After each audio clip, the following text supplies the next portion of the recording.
Hi friends, welcome to Easy Tips Kitchen. ഇന്ന് നമ്മൾ ഉണ്ടാക്കാൻ പോകുന്നത് ഒരു സ്പൈസി പൊട്ടാറ്റോ സാൻഡ്വിച്ച് ആണ്.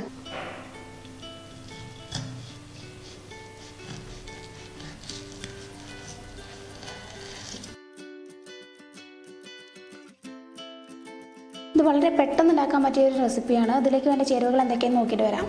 ഇതിലേക്ക് വേണ്ടി 4 ബ്രെഡാണ് ഞാൻ എടുത്തിട്ടുള്ളത്. കൂടുതൽ വേണമെന്നുണ്ടെങ്കിൽ എടുക്കാം. ഒരു വലിയ ഉരുളക്കിഴങ്ങ് പുഴുങ്ങി വെച്ചിട്ടുണ്ട്. തക്കാളി ഒന്ന് സ്ലൈസ് ചെയ്ത് വെച്ചിട്ടുണ്ട്. ഒരു 4 സ്ലൈസ് ആക്കി എടുത്തിട്ടുണ്ട്. ഒരു പകുതി കഷ്ണം സവാള ചെറുതായിട്ട് അരിഞ്ഞു വെച്ചിട്ടുണ്ട്. കുറച്ച് മല്ലിയില എടുത്തിട്ടുണ്ട്. 3/4 ടീസ്പൂൺ കുരുമുളക് പൊടി, ആവശ്യത്തിന് ഉപ്പ്. പിന്നെ വേണ്ടത് ബട്ടറും ടൊമാറ്റോ സോസുമാണ്.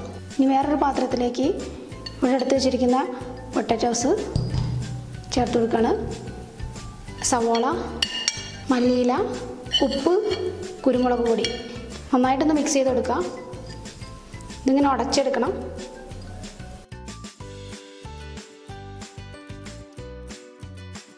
നമ്മുടെ മിക്സ് റെഡി ആയിട്ടുണ്ട്. ഇത് നമുക്ക് മാറ്റി വെക്കാം.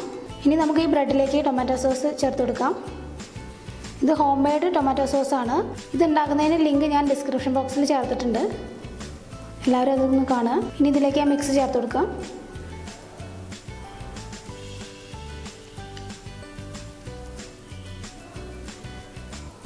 ഇതിലേക്ക് ഞാനൊരു ടൊമാറ്റോയും കൂടെ വെച്ച് കൊടുക്കുകയാണ്.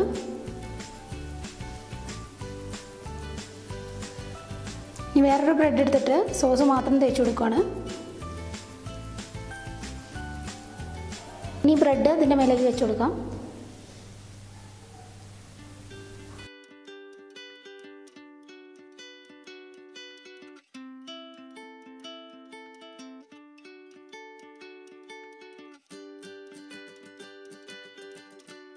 ഇതിൽ കുരുമുളക് പൊടി ഞാൻ 3/4 ടീസ്പൂണാണ് ചേർത്ത് കൊടുത്തിട്ടുള്ളത്. അത് എൻ്റെ ഓരോരുത്തരുടെ സ്പൈസ് ലെവലിനനുസരിച്ച് കൂട്ടി ചേർത്ത് കൊടുക്കാം. ഇനി ഇതൊന്ന് ടോസ്റ്റ് ചെയ്യണം നമുക്ക് ബട്ടറിൽ. ഞാനൊരു പാൻ അടുപ്പത്ത് വെച്ചിട്ടുണ്ട്. പാൻ നന്നായിട്ട് ചൂടായി വരുമ്പോൾ അതിലേക്ക് ബട്ടർ ചേർത്ത് കൊടുക്കാം. അൺസാൾട്ടഡ് ബട്ടറാണ് ഞാനിതിന് ഉപയോഗിക്കുന്നത്.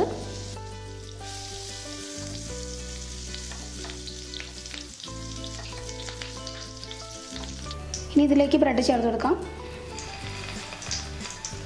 ജസ്റ്റ് ഒന്ന് ഫ്രൈ ആയി വരുമ്പോഴേക്കും നമുക്ക് സൈഡൊന്ന് തിരിച്ചെടുക്കാം.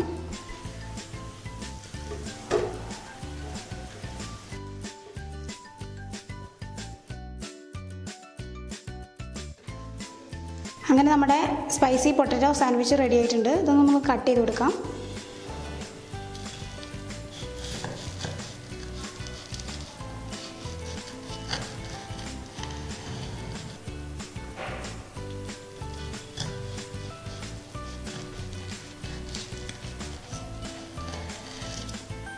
ഇനി നമുക്കിത് സെർവ് ചെയ്യാം. ഇത് ഞാൻ സോസിൻ്റെ കൂടെയാണ് സെർവ് ചെയ്തിട്ടുള്ളത്. എല്ലാവരും ഒന്ന് ട്രൈ ചെയ്ത് നോക്കുക. നല്ല ടേസ്റ്റിയാണ്. വീഡിയോ ഇഷ്ടമായിട്ടുണ്ടെങ്കിൽ ലൈക്ക് ചെയ്യുക, ഷെയർ ചെയ്യുക. പിന്നെ ഒന്നും പറയുന്ന പോലെ സബ്സ്ക്രൈബ് ചെയ്യാത്തവരുണ്ടെങ്കിൽ ചെയ്യുക. Thanks for watching easy tips kitchen.